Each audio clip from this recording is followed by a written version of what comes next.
নিজের প্রয়োজনে আফগানিস্তানে একদল মিনিয়ন তৈরি করেছিল যুক্তরাষ্ট্র।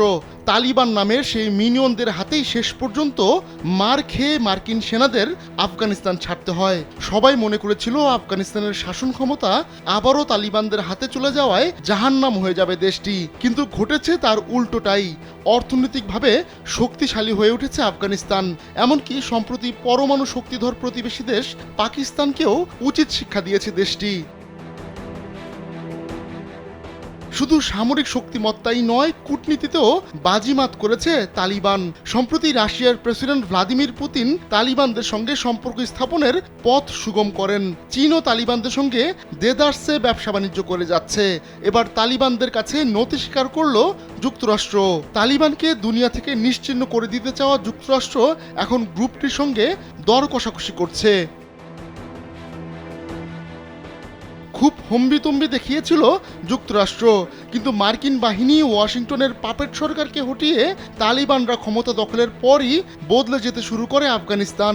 এবার বদলে যাওয়া সেই আফগানিস্তানের সঙ্গে বন্দি বিনিময় নিয়ে আলোচনা শুরু করেছে বাইডেন প্রশাসন।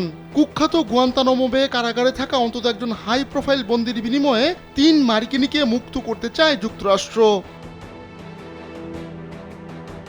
ওয়াল স্ট্রিট জার্নালের বরাতে রয়টার্স জানিয়েছে, নিজেদের 3 বন্দী রায়ান করবেট, জর্জ গ্লেজম্যান ও মাহমুদ হাবিবির বিনিময়ে মোহাম্মদ রাহিম আল আফগানিকে ফেরত দেবে বাইডেন প্রশাসন।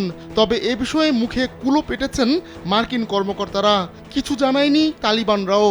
তবে একটি সূত্র রয়টার্সকে জানিয়েছে, গেল জুলাই থেকেই এ ধরনের আলোচনা চালিয়ে যাচ্ছে দুই পক্ষ।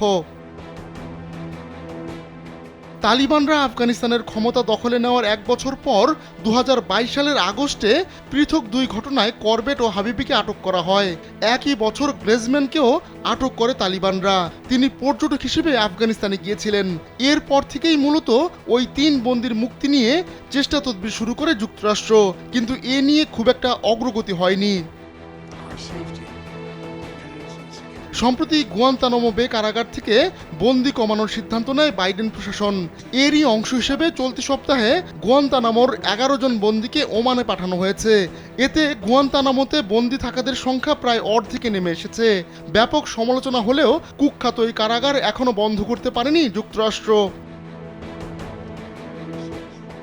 আহমদুল্লাহ শিকদার, কালবেলা।